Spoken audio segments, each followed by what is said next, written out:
orderly manner. 尊敬的各位来宾，晚上好！欢迎大家莅临第52届孔子博士论坛。本次论坛由爱尔兰中国研究院和都柏林大学孔子学院共同举办。我是今晚的主持人杨若迪。在论坛开始之前，请大家将手机调至静音，共同营造一个良好的听讲环境。感谢大家的配合。Ladies and gentlemen, good evening. Welcome to the 52nd Confucius PhD Forum, co-organized by the Irish Institute for Chinese Studies and the UCD Confucius Institute. I'm Ruodi Yang, the host for this evening. Before we begin, I would kindly suggest everyone to mute your cell phones to ensure a pleasant listening environment. Thank you all for your cooperation. 本次论坛共有3个环节：嘉宾演讲、问答环节以及会后的中式晚餐。This forum consists of 3 parts: the guest lecture, followed by a Q&A session, and lastly, a Chinese dinner. 首先，请都柏林大学孔子学院的王院长对大家的到来表示欢迎。Firstly, I'd like to invite Professor Wang, the director of the Chinese Confucius Institute and UCD, to give a welcome speech. Let's give a warm welcome to Professor Wang.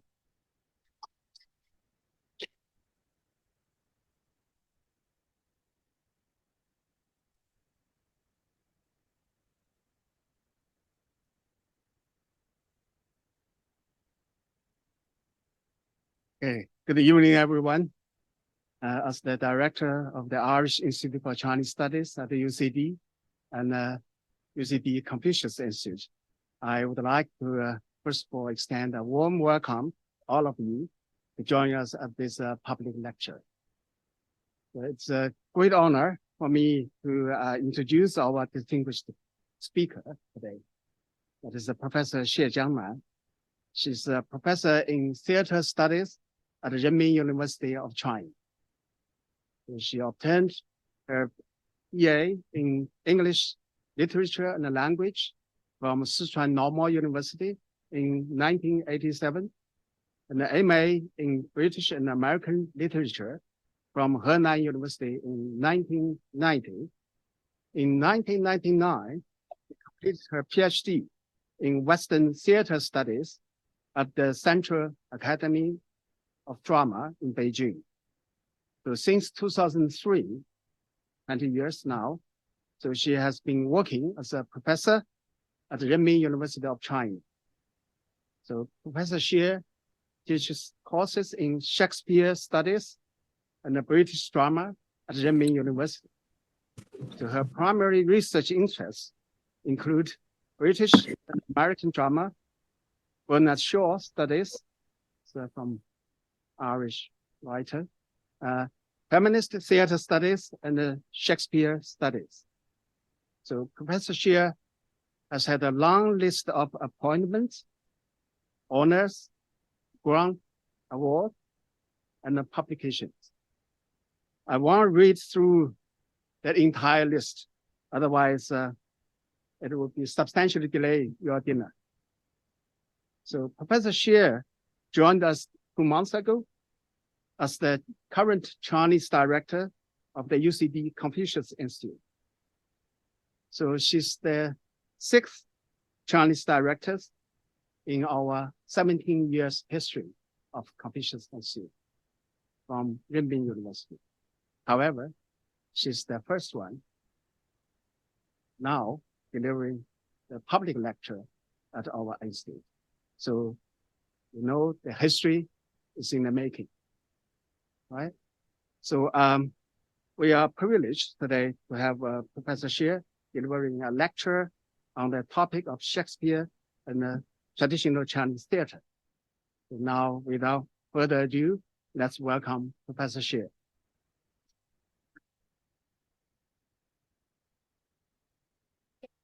Everyone, thank you for Professor Wang's introduction.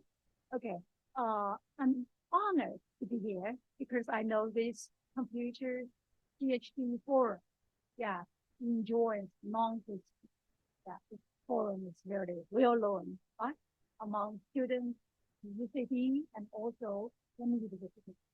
Now, my topic is appropriating, acculturating, and acknowledge Shakespeare theater. We know two keywords, Shakespeare and traditional Chinese theater. Well, Shakespeare is the greatest IP, right? Yeah, in literature, in the world. And also, traditional Chinese theater is also the greatest IP in theater studies. So before my talk, I'd like to invite you to watch a video and guess what actually these three pieces of video is about. Of course, I just like to tell you three Shakespeare's plays. You may guess. Okay, now video first.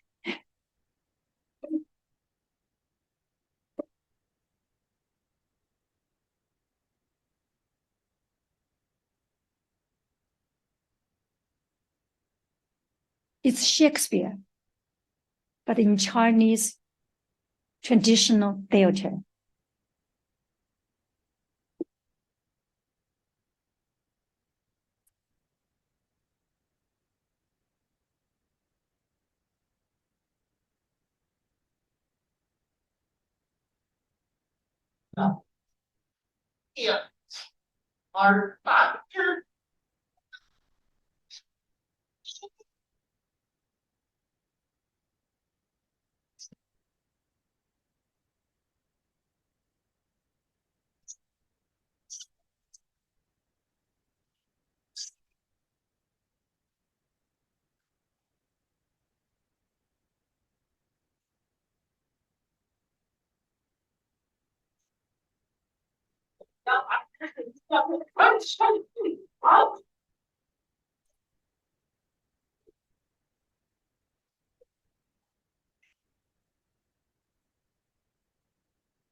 Now, first question is, can you guess it's Shakespeare's which play? The name Hamlet, Macbeth, or Richard III?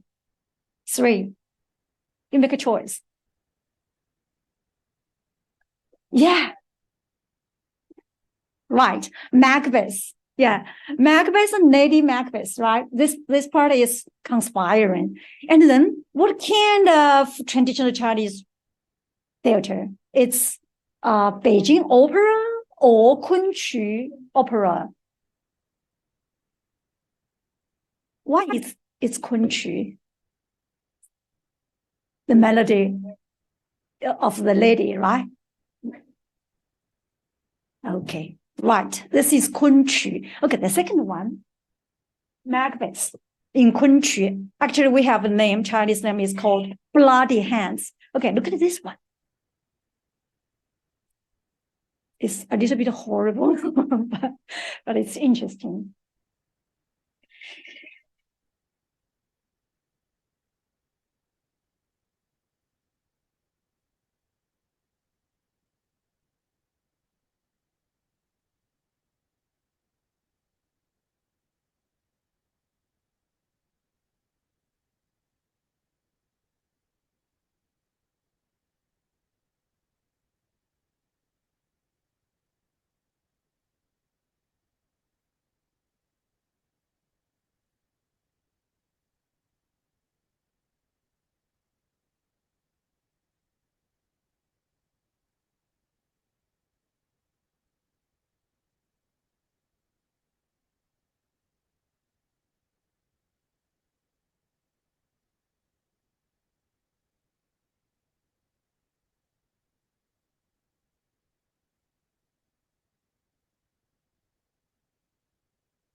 Yeah. It's Hamlet, Macbeth, or Richard III. Good. Hamlet, yeah, Hamlet. Yeah, at the very beginning, you know, in Hamlet, we have the late king, right?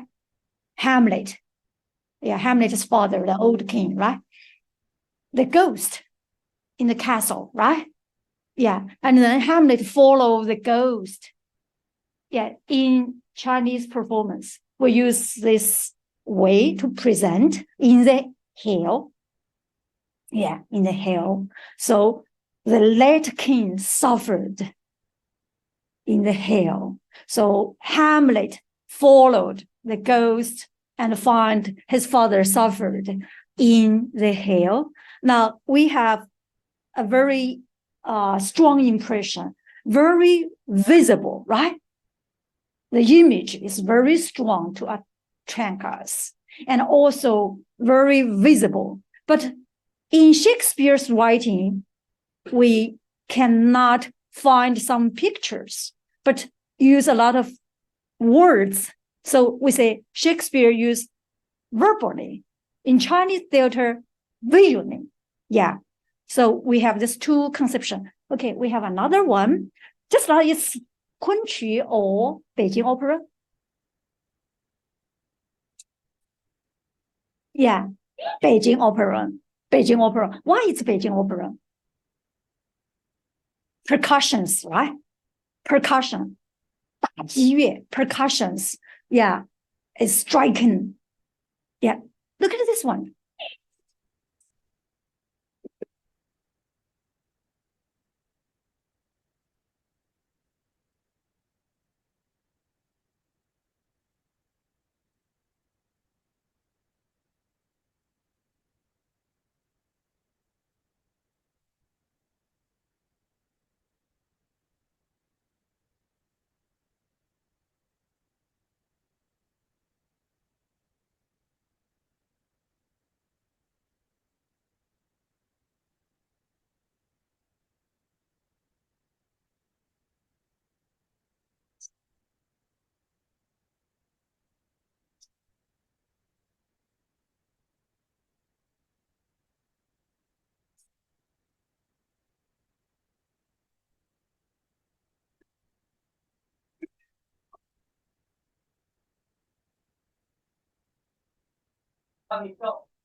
Okay, can you guess this one? It's what kind of opera or not opera? Yeah, completion. It's what? More contemporary. It's actually, we have in Chinese, we have 话剧. It's a spoken drama. Yeah, this spoken drama actually is from where from Western countries, right? Yeah, so just now, you know, this part is Richard III. Yeah, Richard III and Lady Anne. Yeah. So from these three videos, we know Chinese theater and Shakespeare's theater. Shakespeare's plays some way to put them together. So now let's move to my talk. Yeah, I will talk about Shakespeare and China and Chinese theater from these three perspectives. First one is for appropriating Shakespeare to meet the need of reforming traditional Chinese operas. The second one is acculturating Shakespeare with traditional Chinese theater. Third one is collaging traditional Chinese theater.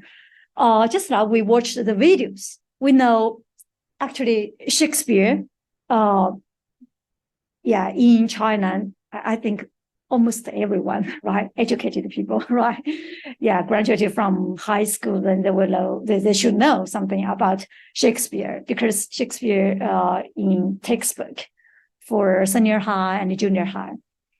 And when we talk about Shakespeare, we always said Shakespeare, we seldom use Shakespeare was born in which day. Why? We didn't get this kind of record about his birthday. So we just know this one, baptized on 26 April, 1564. This day, sometimes we say Shakespeare's birthday is, in some textbooks said that Shakespeare's birthday was on 23rd April. Why? Some textbooks said 23rd, Shakespeare's birthday. You know this church, right? In church, they baptized after the newborn 3 days, right? So we use this calculation, maybe 3 days before 26. So, but actually for many records, we just use this one, baptized. And also Shakespeare was known as English playwright, poet. We have a specific word for Shakespeare, bard, right? If you read a book, it said bard, B-A-R-D, that means Shakespeare, this word just for Shakespeare. Or sometimes we say bard of Avon, because he was born, his hometown, right? Stratford upon Avon. And also Shakespeare written 60-line plays and 154 sonnets. For sonnets, we know it's iambic pentameter, you know this rhyme, right? So you know quite well, right? But in Shakespeare's play, Shakespeare actually not only sometimes use iambic pentameter, but mostly use what? Free verse. Of course, some parts rhymed, but not all the parts rhymed. Just some parts rhymed. Look at this one. In the following, I will talk about Macbeth. Look at the eyes of the protagonist. Because these three plays are tragedies. Look at the eyes. You know the definition of tragedy in Western country. In Western culture. And also in Chinese people's mind, the definition of tragedy maybe is different. So look at these eyes. Because we have some tragic hero. Do you think Macbeth is a hero? When we perform Macbeth in China, many Chinese audiences said that, not a hero, just a villain. But for Shakespeare, hero. And this is Hamlet. We have different Hamlet, right? Everyone has your own Hamlet. This is Richard III. Who is Richard III? In the middle. It's really ugly, right? Deformed. But just now, when you watch the performance, you know, it's really very handsome actor, right? The Chinese way to perform, to present Richard III. So when we talk about Shakespeare in China, we always have these two conceptions in our mind. The first one is about translation of Shakespeare. Shakespeare's 39 plays and has 154 sonnets.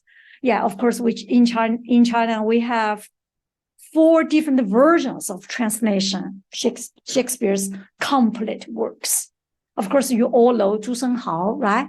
And also we have Fang Ping's translation, we have Gu Zhengkun's translation, we have Fu Guangming's translation, we have 4. And also another one we should know, the performing of Shakespeare on Chinese stages.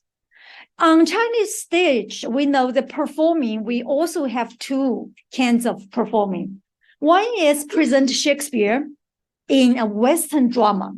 Western drama, that means spoken drama, 话剧. And another one is performing Shakespeare in traditional Chinese theater, also called, some people prefer to use Chinese operas.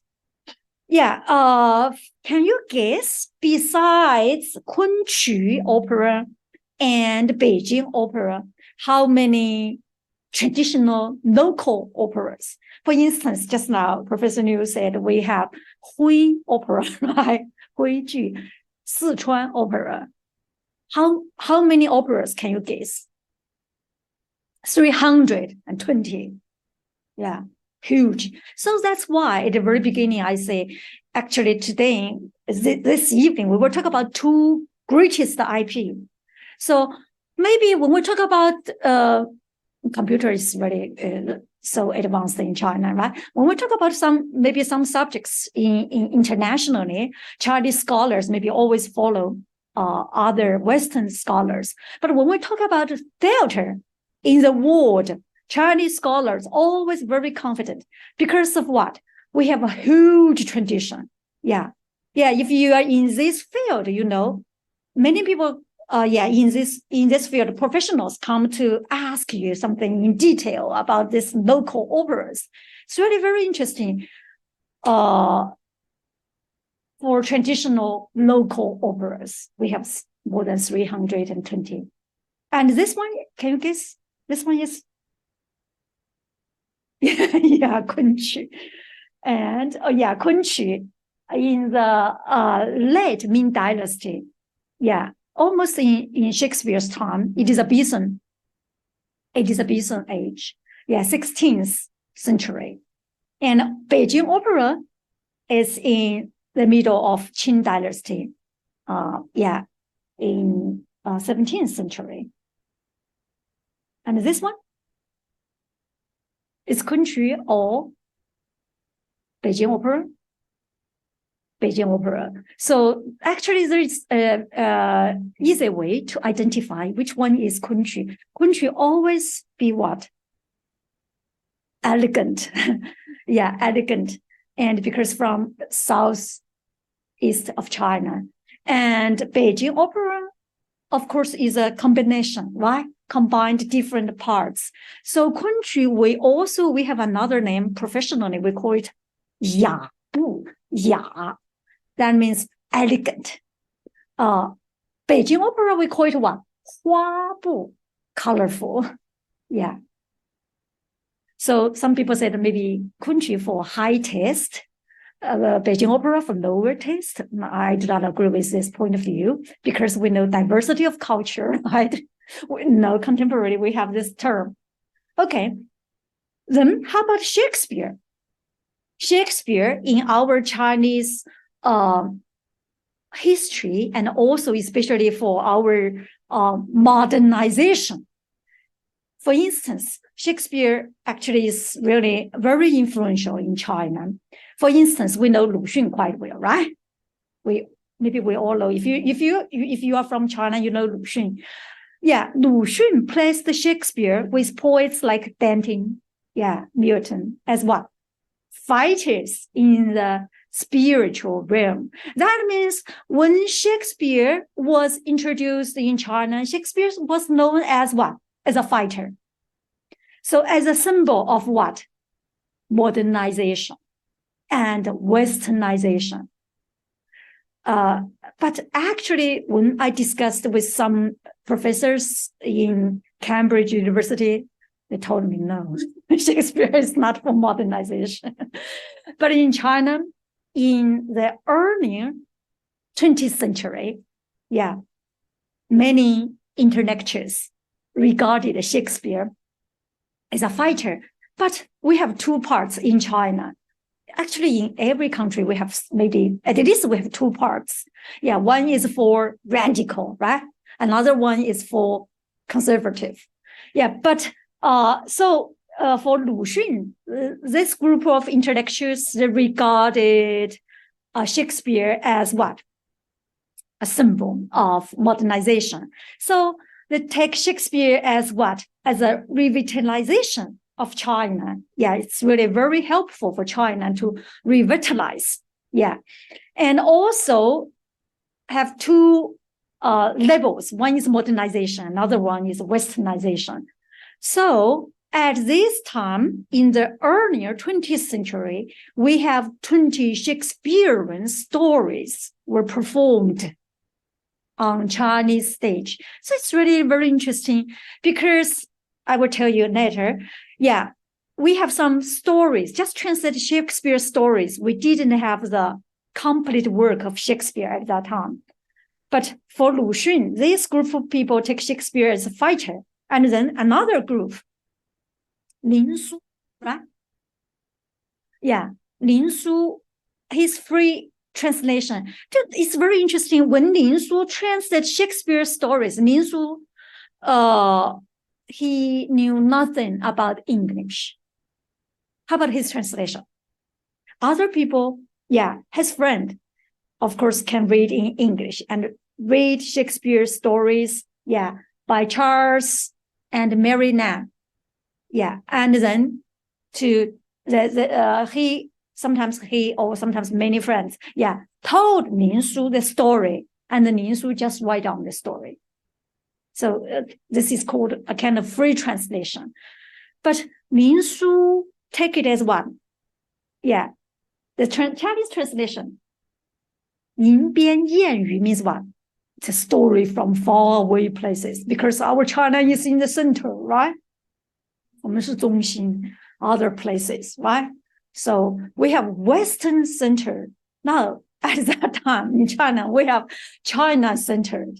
Yeah, in the middle in China. Other is marginalized. So actually, 银边谚语 means this story from marginalized places or countries. There's no conception about country, but they have this area. So Lin Su found that actually from Shakespeare's stories, he found some affinity between Shakespeare's story and traditional Chinese culture, because Lin Su's focus on what? On the supernatural factors in Shakespeare's stories. Yeah, the fairy tales, this kind of thing.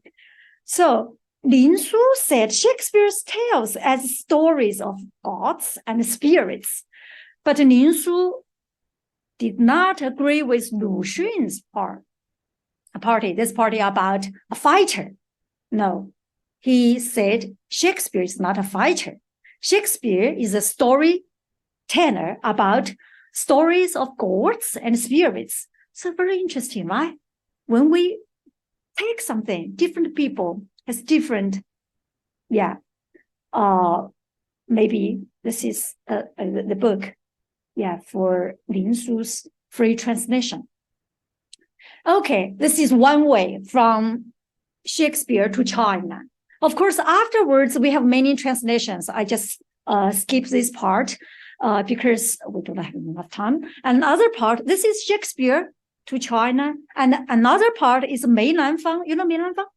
Yeah, Mei Lanfang's tour to Japan and also to United States, to Soviet Union at that time is also was a great event. First one, I'd like to say Mei Lanfang's tour to Japan in 1919 to 1924.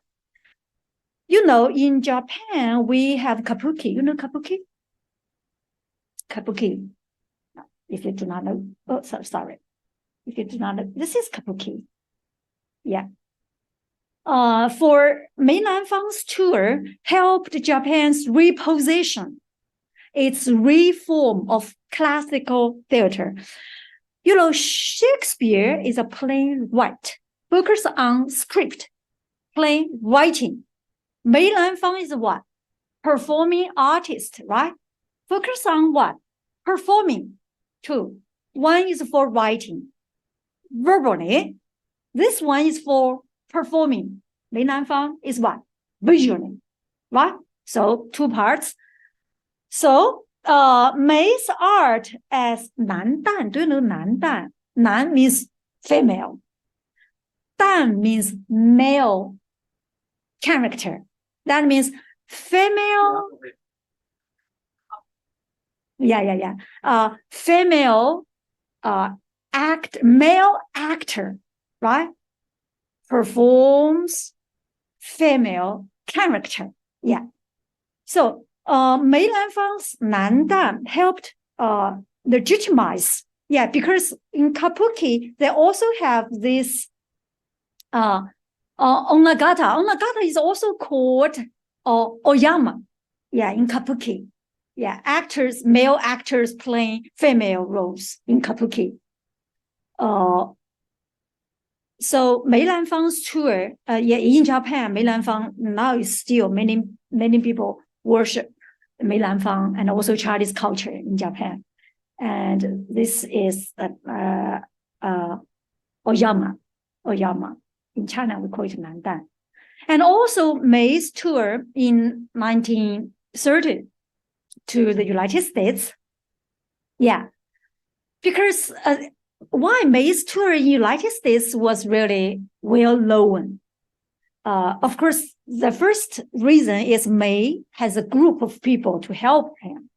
Yeah, one is Qi Rushan, has good friend and also a translator. And also Qi Rushan got his education in England and in the United States. So he introduced May to many American people in the United States. So May's tour to the United States, this is the first reason a group of people helped him. The second one is in United States in 1930s, in United States, the theater actually a lot of revolution. So I use this one, opportune conditions of the contemporary American theater, some changes and also some revolution, experimental practices in American theater. For instance, Robert Edward Jones and also Norman Bell Geddes, they have some revolution for this new stagecraft design. Because, Chinese theater is like what? Empty, right? So we call Chinese theater is an empty theater. But in our mind, we know Western theater is not an empty theater, right? Not of stage design on stage. So, and also we have another playwright, Eugene O'Neill. Eugene O'Neill also his father and mother, born in Ireland. So Eugene O'Neill, his expressionist, also Nobel Prize winner. So that's why we say Ireland is a great country for what? For literature and well known in China. Yeah. And of course, Dublin is the fourth greatest city for literature. Yeah. Rewarded by UNESCO. Yeah, very interesting, right? So I'm here. I feel very proud of myself. Expressionist playwright Eugene O'Neill, use Chinese way to express American life, American story. Now, just like you watched these three videos, in your mind, you have a Chinese way on stage, how to express our story? And then if we use another Western way, British way or French way or other way, how to express their story on stage, it's really somewhat different.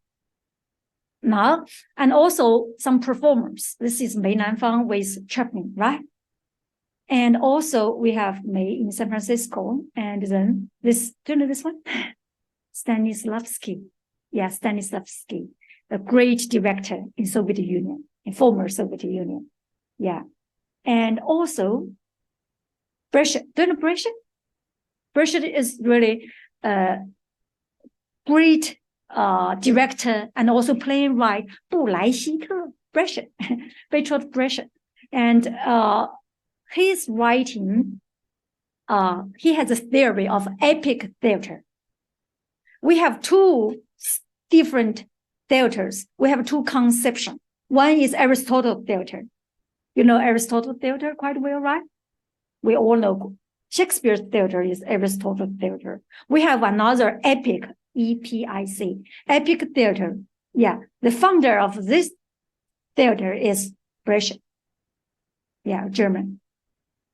Okay, mass art is subject to the placement and displacement of the perceived other. I think PhD students know this word quite well. Other, right? Which led to the various contests and constructions and reconstructions of theatric forces. Yeah, in United States. So Mei Nanfang was warmly welcome in United States at that time. And then we have another important director, Meyerhold, and Bertolt Brecht, just like, yeah, there's two important theorists and also director that displaced traditional Chinese theater to further their own theories. Yeah, afterwards, Brecht developed his theory, yeah, epic theater, wrote many books about his theory, but based on his misunderstanding of Mei Nanfang's performing. It's really very interesting, right? So this is culture. Maybe we do not understand each other. We have some misunderstanding. But for me, maybe I have some misunderstanding of this culture. But through this channel, maybe we produce a new one. Yeah, who knows? So Brecht theory is really well known in United States and also in Great Britain. Yeah, for theater studies, a very important theory. And also this is called Brecht's epic theater. And also he created a term, alienation, 建离效果, alienation. So we know this cross-cultural dialogue between Western theater and traditional Chinese theater started. Not one way, right? One is from Shakespeare, another we have performing. So now in 1986, yeah, we had the first Shakespeare festival in China, 1986. We had the first Shakespeare festival in China. And in this festival, we have many different performances. And one is this one, Macbeth. Macbeth actually changed Macbeth, adapted Macbeth into what? Into another one, Bloody Hands. So because this appropriating adaptation, yeah, the focus on what? Yeah, we will adapt Shakespeare's Macbeth for what? For reforming this presentation of Kunqu, because just like you find Kunqu is very elegant. Elegant also equals what? Slow, passionless, right? No passion. So it's really very interesting. And I'd like to introduce first one, the plain right, Bloody Hand. Bloody Hand, of course, adapted from Macbeth. Yeah, in Chinese, we have Bloody Hands. Yeah, the playwright was Zheng Shifeng. But Zheng Shifeng, you know, in China, if you want to be a playwright, maybe you should know yourself. You want to write traditional plain script or modern, it's different. Yeah, if you want to know, because Zheng Shifeng, his focus on traditional theater. If you want to write some script for traditional theater, you should know the system of traditional theater. Yeah. How about the music? How about the movement? How about the performing different roles? 旦角, right? The male role and the female role. Yeah, a lot of things. And then Huang Zuoning, you know Huang Zuoning? His daughter, who is his daughter? Huang Shuqing, right? For what? Also a director. For which one? Wei Chen. Directed by his daughter. Huang Shuqing. Yeah. Huang Zuoning, Mr. Huang Zuoning also he got some teaching or some, maybe we can say, contact with Bernard Shaw when he studied in Britain, yeah, before 1949. So Huang Zuoning, he was an advocate for what? For conforming traditional Chinese theater with modern theater, Western theater. So another one, director. Huang Zuoning is artistic director. And then we have a director Li Jiayao. Li Jiayao is actually, he is a director of Western drama. Yeah, that means Western theater. And we have two leading actors. Maybe if you are really love Kunqu, you know, Ji Zhenhua, right? Great star. And also Zhang Jinxian. Yeah. You know, in China, we call Kunqu as an art for what? 角儿, right? 角儿的艺术. That means this performing, this opera depends on what? The actors and actress, right? So it's called 角儿的艺术.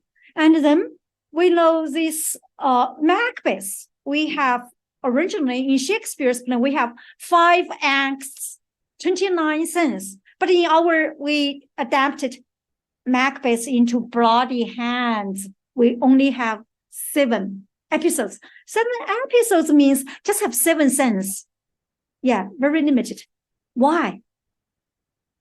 But in Shakespeare's play, we have a lot of words. But in Chinese performance, we have limited words. Why? Because we should use a lot of time for what? For performing, right?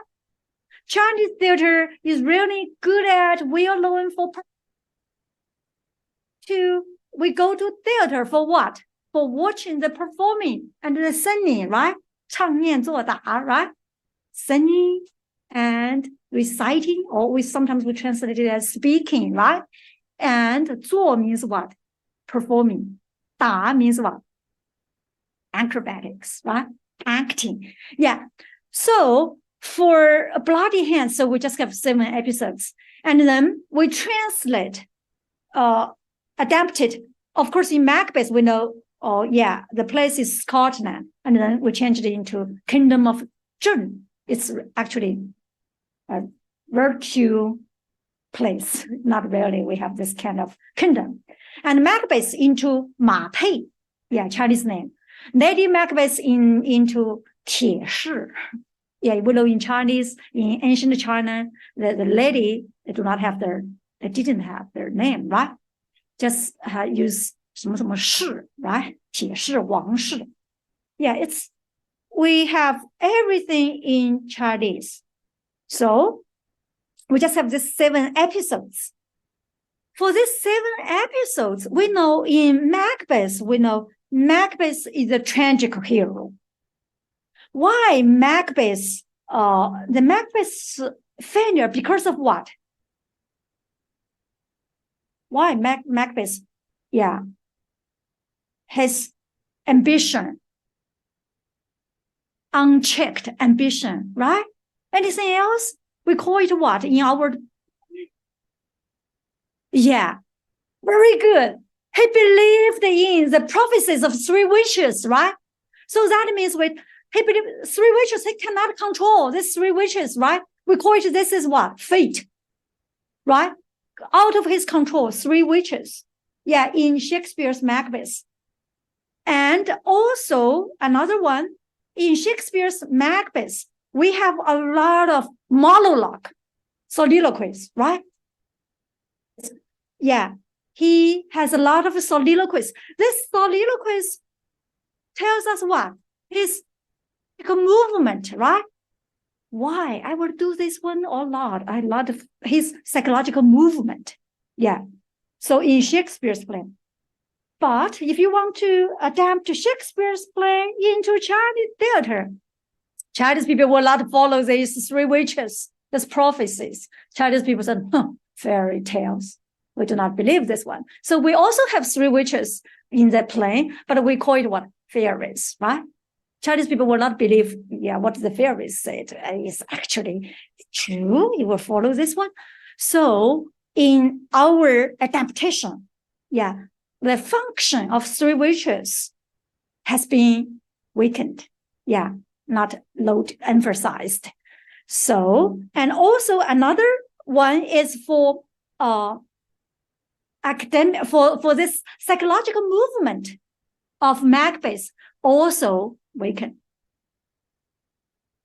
But we just have then, how about the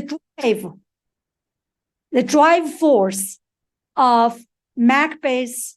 Why Macbeth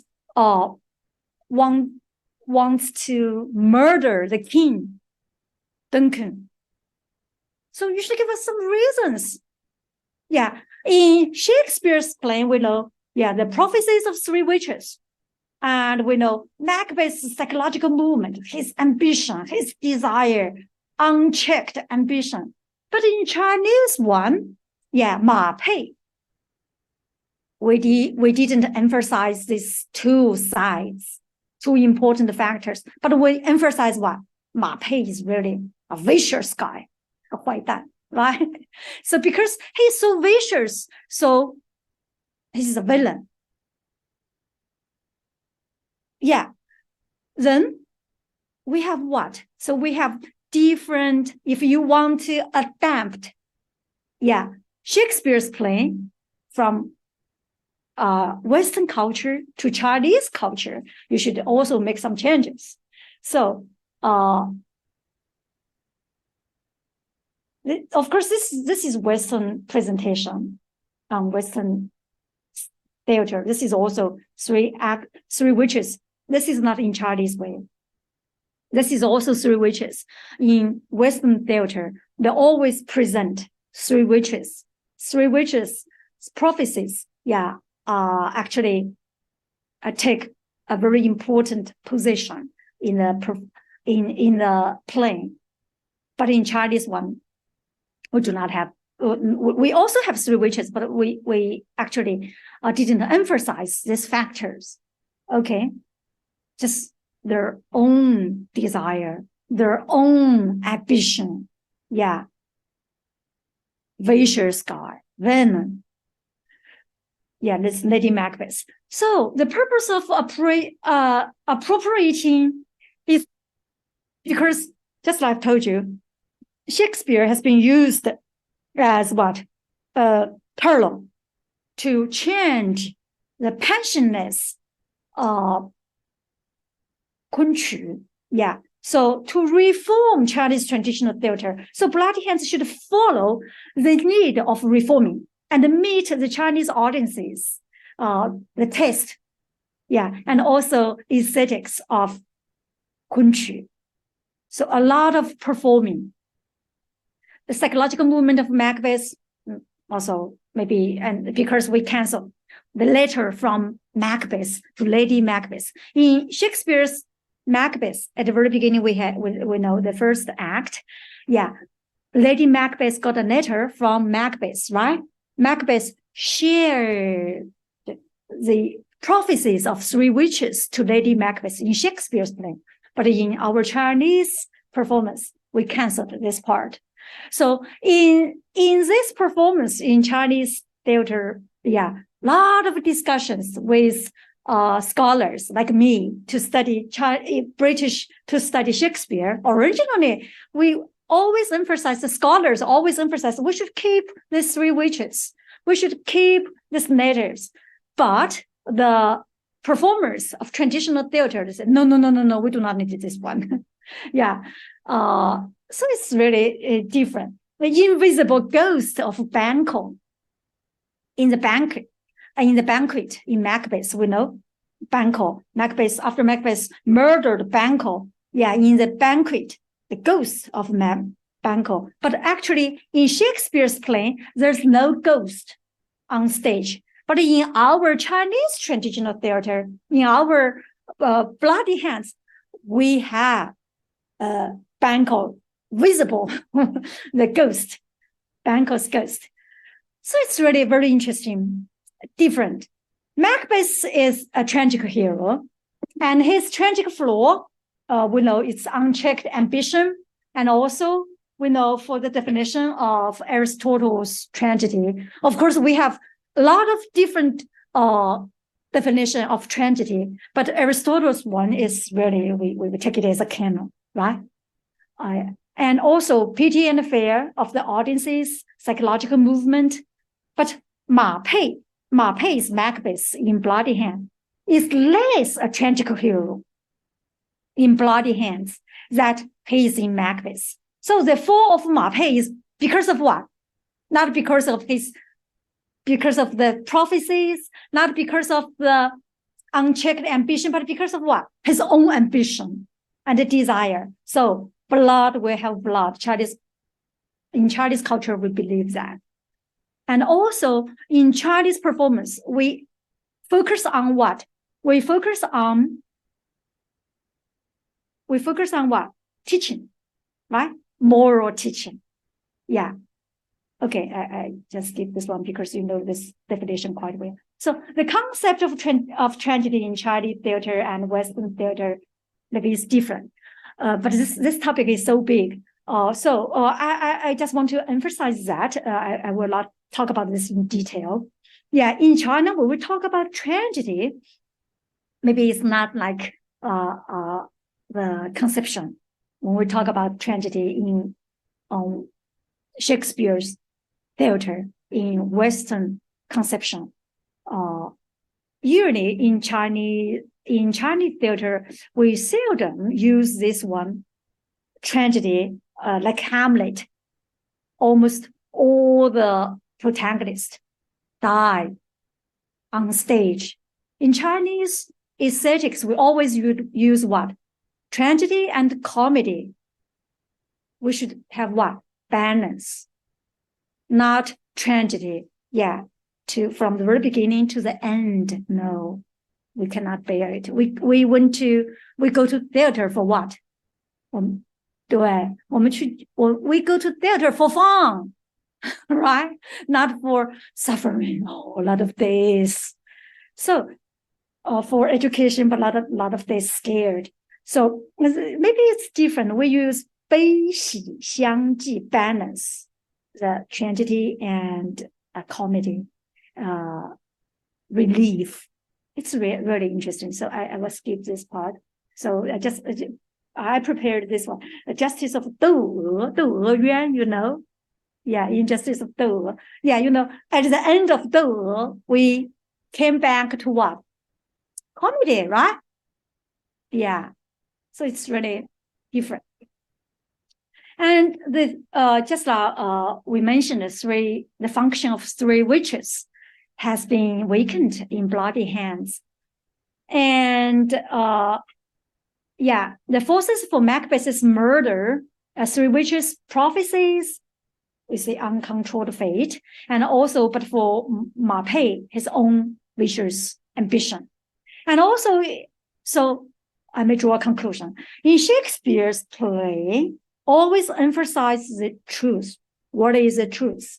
Which means the real psychological movement of Macbeth, maybe some other fate, like this kind of thing. For Bloody Hands, we focus on moral teaching of the performance. So in Chinese aesthetics, we have this one. Vicious will be punished, right? Righteous will be rewarded. So we Chinese maybe have this general belief. Vicious will be punished. Riches will be rewarded. 好人有好报, right? And also, bloody hands leads to fascinating observation on Eastern and Western drama. Just now from this two, we got these two keywords. One is for this side for Chinese theater. This side for Shakespeare. Verbally, this side is for Chinese theater. What? Visually, right? Okay. So we found out that Western theater verbalize emotions. For Hamlet to be allowed to be, right? Monologue, words, verbally. But when we adapted Hamlet into Revenge of the Prince, we canceled a lot of lines from to be allowed to be this non-monologue.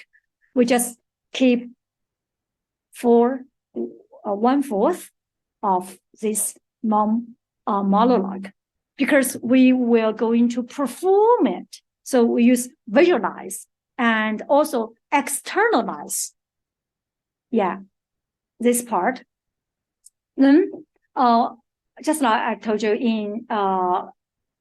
in 1980s, many influential productions focused on introducing beauty of Chinese traditional theater to foreign friends. And also Shakespeare used both as a channel for Chinese to know Western culture and enjoy the beauty of traditional Chinese operas.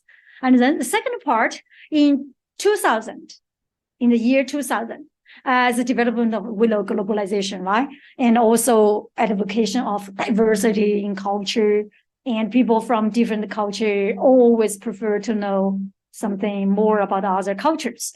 So many Western theater professionals and audiences also get to know and appreciate the visibility of Chinese traditional opera through Shakespeare. Why?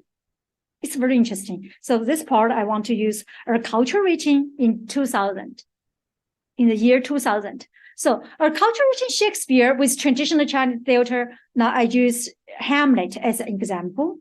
Hamlet adapted into the Prince, Revenge. In 2004, Shanghai Jingju Theater was invited by the Embassy of Denmark. For what? For the festival. Now still they have this festival, every year, of art. This is called Summer of Hamlet in Kronborg Castle. Sometimes we say Kronborg Slot, S-L-O-T, Denmark, in 2005. And for this one, this we call it this one as what? Tailor-made, 定制的, right? For this festival, for the summer. That means this performance, the Princess Revenge, ordered for what? Tailored for Western audiences. Just now, for Bloody Hands, for Chinese audiences, this one for Western audiences, 观众不一样了, different audiences. And of course, this is original Shakespeare, right? Shakespeare's Hamlet and Ophelia. This is Shakespeare's Western. This is also Shakespeare's.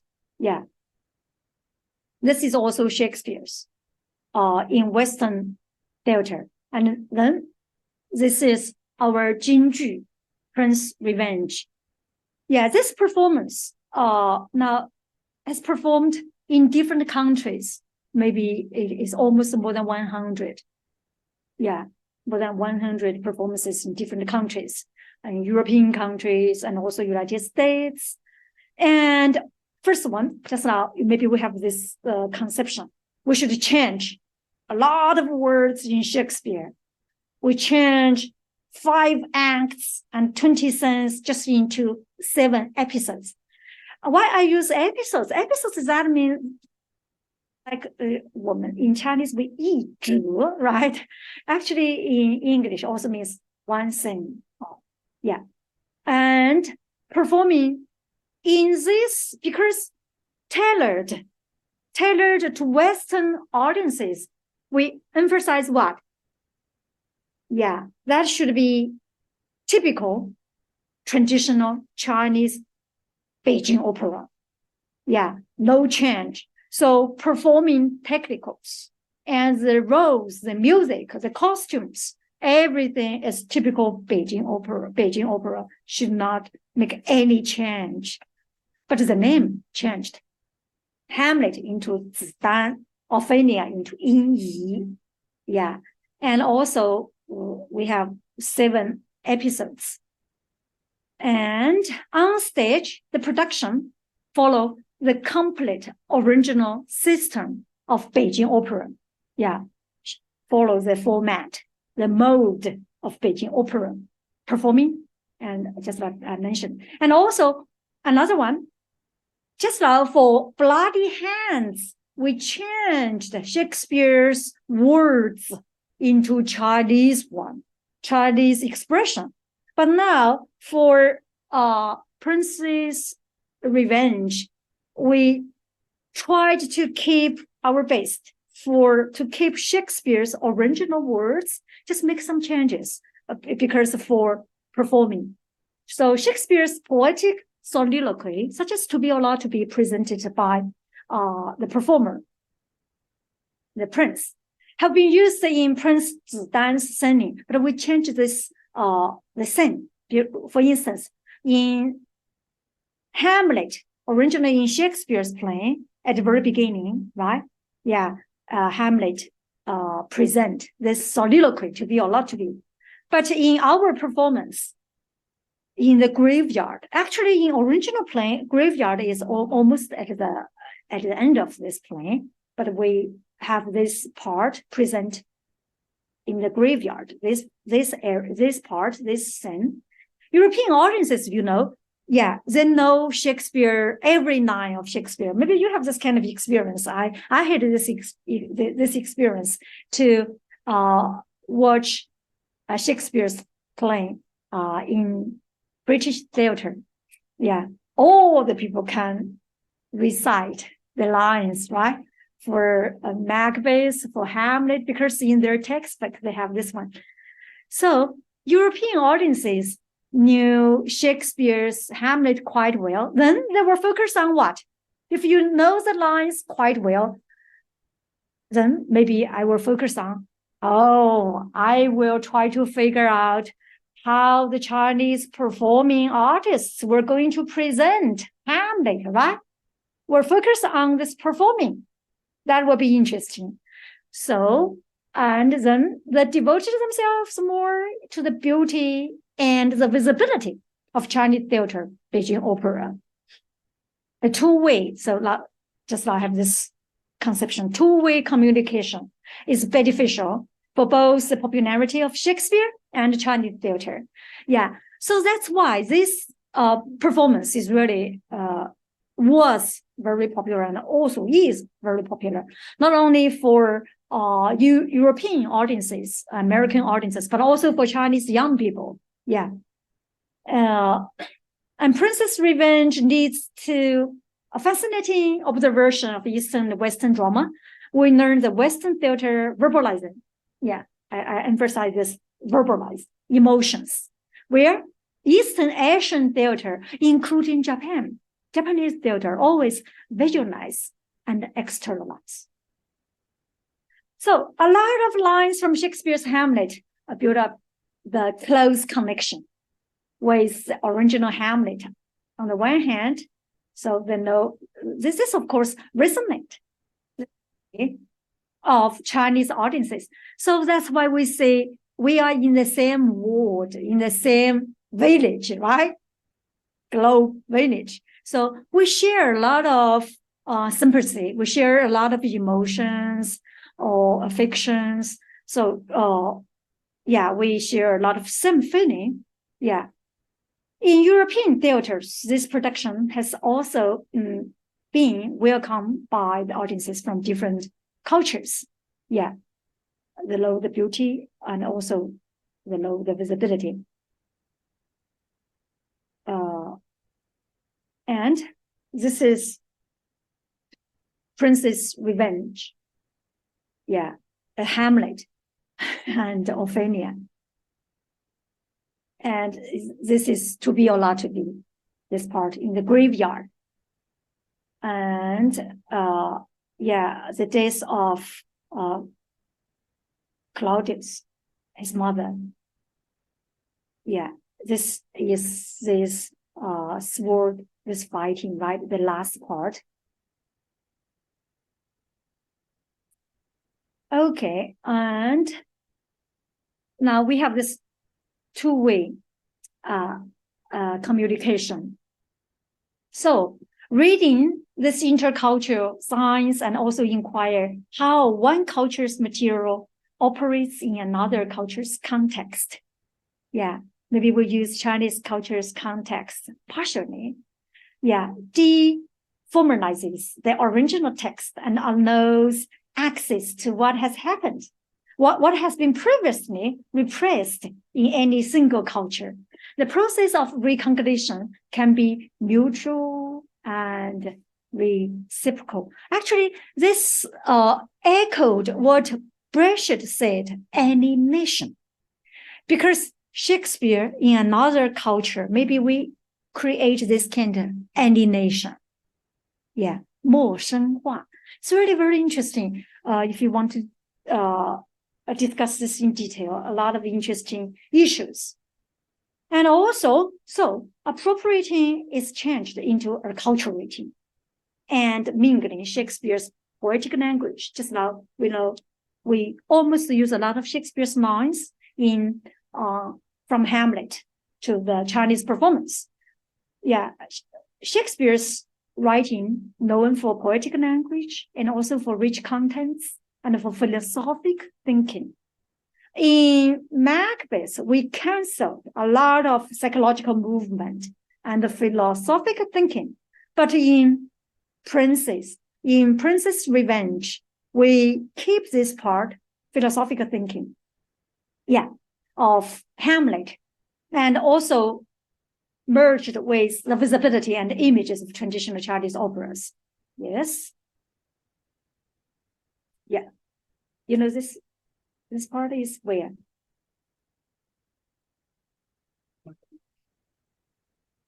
This is not Macbeth. Yeah, the Hamlet, the king, Claudius, pray, right? Pray for his son. Hamlet is the bank want to kill him, but because he is praying, right? So he stopped. Yeah, it's To Be or Not to Be this son. Yeah, his mother.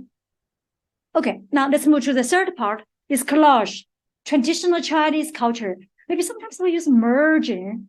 Collage, this word is from postmodernism, right?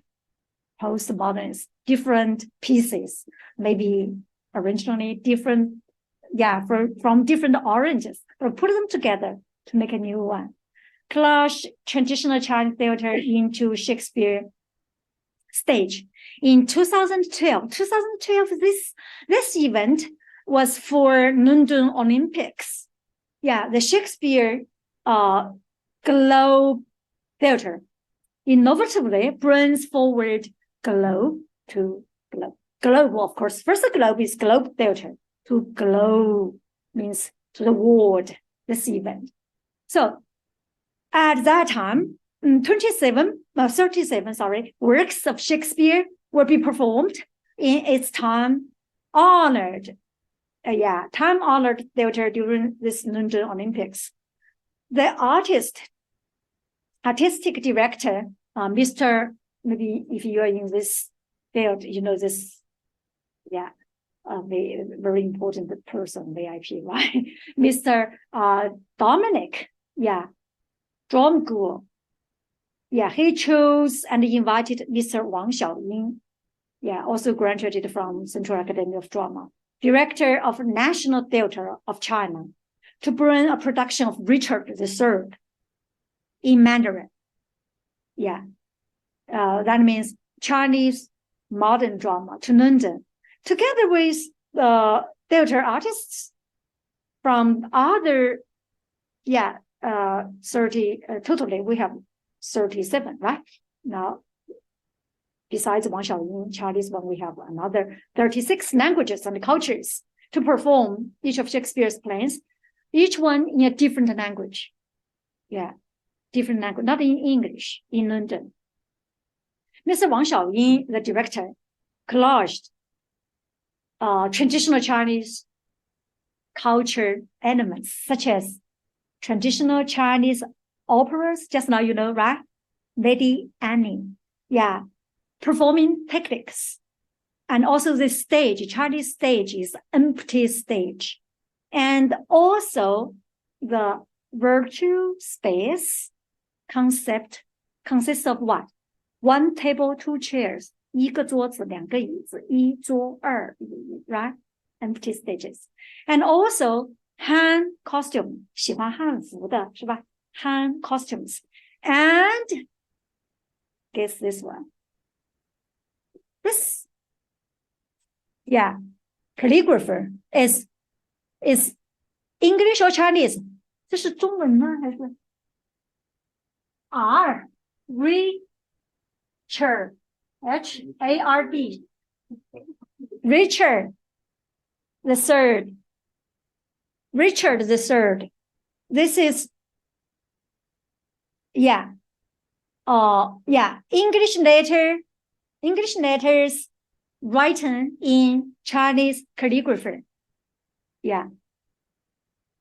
Into the enchanted, we also use originally Shakespeare's line, no change.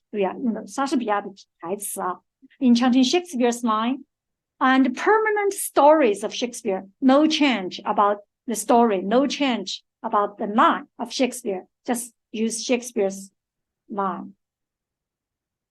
And keep the line in the original Richard the Third, adapted. In Shakespeare's Richard III, we have 60,000 words. But after the adaptation, the Chinese one is 27,000 words, and leaving enough room for performing. A lot of performance. This is the very beginning. Open stage. No curtain. Open stage. Of course, this is Richard III in Western theater.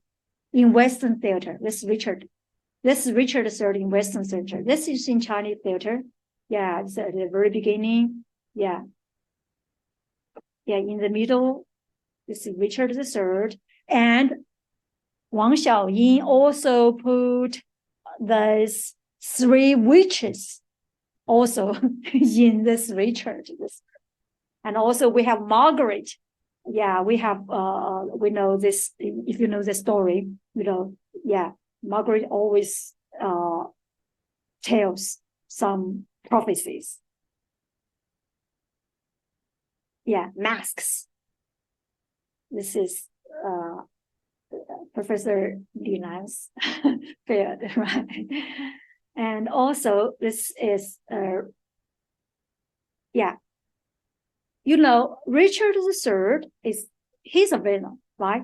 He murdered a lot of his relatives and also his friends. One murder, then there's a blood on the screen. So at the end of the play, the screen turns to be red. And Margaret. Pause for me. Also, we have this one.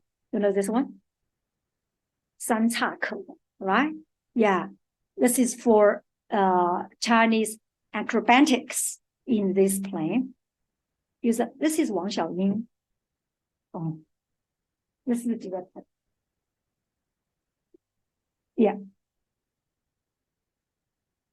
They're performing in Globe Theater. Because of what? They didn't get their costume because of what? The tempest. Actually, it was. in 2012, 2012, all of their costumes and all of their designs is what?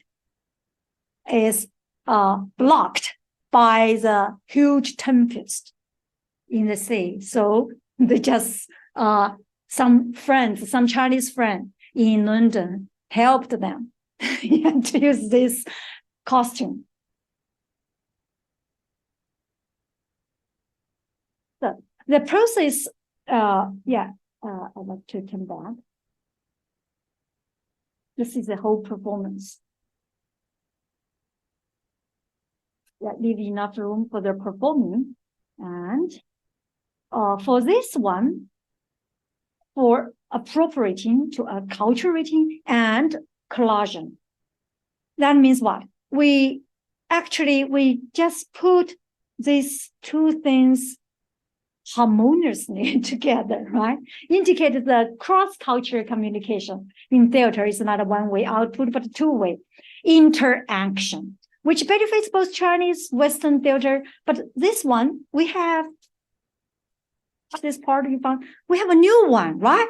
It's not a traditional Chinese theater. It's not a British, it's not actually a typical Shakespeare theater, but it's a new one. Yeah, it's a new one. So the creativity of the new theater, we say mingling Shakespeare or converging Shakespeare and traditional Chinese theater is a combination of innovation and convention. So to the Chinese audiences, Shakespeare's plays indicate a philosophical language, but also Oriental mystery and wisdom is indulged to the English history, while a new perspective and method is provided of Shakespeare's play. So audiences today appreciate what? Universality and modernity. Yeah. So Shakespeare is not only for British people or for English speakers, but also for the world. And Chinese traditional performance is not only for Chinese people, also for the world. Yeah. So we have these different forms, creating new one, a new form, new genre. Some people say new genre. So with the framework of globalization and interculture, some people use this hybridization between Chinese and other popular culture. Western culture in particular has transformed Chinese culture absorption and also construction in modern China. Yeah, China now very open to the different cultures. So we have many very avant-garde performances in Beijing and also in Shanghai, different places in Wuzhen, right? So thank you. Yeah, some questions? Thank you for your attention.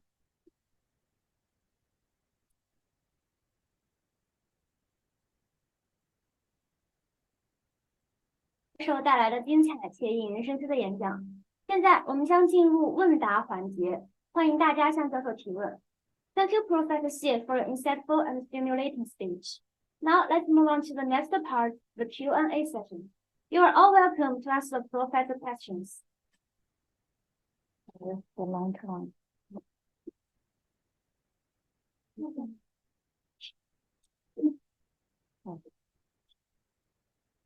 Hello, Professor, and I have it's not a question, it's just I want to know your opinion. In recent years, some people say if we want to know some traditional theory, we need to keep the traditional, the original script. But some people say if we want to protect the traditional, we need to change to update to follow the new word.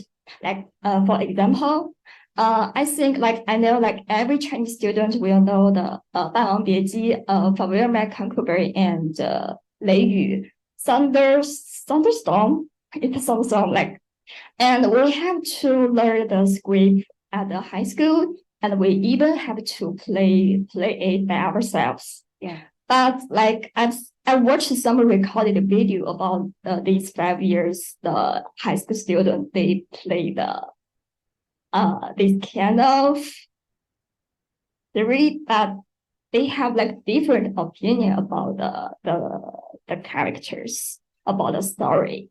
So what opinion do you think that we have to just update, or we have to just follow the original one? What's your opinion? Yeah. For me, I think if you, of course, innovation, different generation, you have your own creation. Yeah, different people, everyone is very creative. You have your own voice, your own presentation. That's good. That's fine. But this should, how about your root? You should have your root. If you really root your performing in Chinese traditional theater, then it's very easy for you to make some changes. If you just know something about Chinese theater, maybe it's also okay. For instance, Wang Xiaoying, director Wang Xiaoying, he cannot perform traditional Chinese theater, but he was an actor. He was an actor, but for modern theater. But he likes traditional Chinese theater so well, so he borrowed some traditional Chinese theater elements into, modern theater. So for me, I think you should know one thing, then you can, merge. If you just know something just on the surface, just take it for granted. Maybe take it for granted is also okay. For instance, Brecht, take it for granted for Mei Nanfang's performing. But he knows his Western theater in detail so well. So he's a strong, foundation in Western theater. So he borrowed some Mei Nanfang's performing. It's okay. But you should have your foundation and then you borrow other. Yeah. Because you know that many people said that during these years, the ability of the series, the creators of is getting lower. So they think it's very important to educate the new generations about our traditional one. But you know, it's not a really it's very difficult for the teenagers to get into the traditional one. So maybe it's better to mix some new things into the traditional one. Do you think it's a good method? Yeah, always reform. Yeah, Chinese people like to reform, but I'm very conservative, so sorry. Yeah. So actually many young teenagers, many young people in China now today, of course we cannot say a lot of people should go to traditional Chinese theater. It's impossible. Yeah, before 1949, also impossible. Just some rich people went to theater. Before 1949. Now also some people like this part. So it's impossible for a group of people just take one, or to computer science. No. Or to English. No. They have colorful diversity. Yes, diversity. Yeah. Thank you.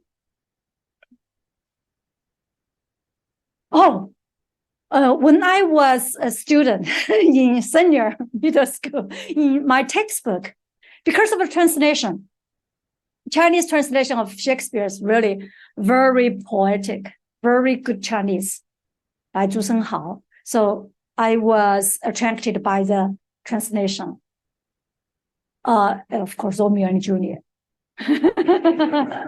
Hi, Professor. Thank you so much for your very engaging lecture. I have just a question about your views on the future of intercultural theater. So what are your views on theater that specifically combines Chinese culture with English language theater? Chinese culture with English language. English language theater. Yeah, a lot of combination nowadays. Many directors, especially young generation, for director in this young generation, the experimented a lot, practice for combination, because you are not in this field. If you are in this field, you found, many people, many innovations. Yeah, thank you. 感谢大家的积极参与。由于时间有限，我们的问答环节到此结束。如果您有任何问题，欢迎在论坛结束后与谢教授进一步联系。Thank you all for your active participation. Due to our time limitation, we have to conclude the Q&A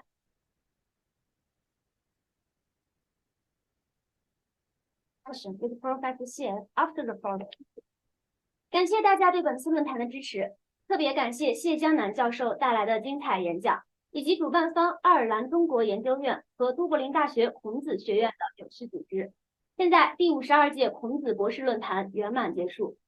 Tonight, we are so honored to have everyone here, and a special thanks to Professor Xie for his wonderful lecture, and to the Irish Institute for Chinese Studies and UCD Confucius Institute for their meticulous organization. The IICS Public Lecture Series and 52nd Confucius PhD Forum has come to a successful ending. 学院为大家准备了丰盛的中式晚餐，请大家有序前往用餐。祝你们度过一个充实快乐的晚上，谢谢大家。Thank you. Everyone, please come to dinner in an orderly manner, and I wish you all a feeling happy evening.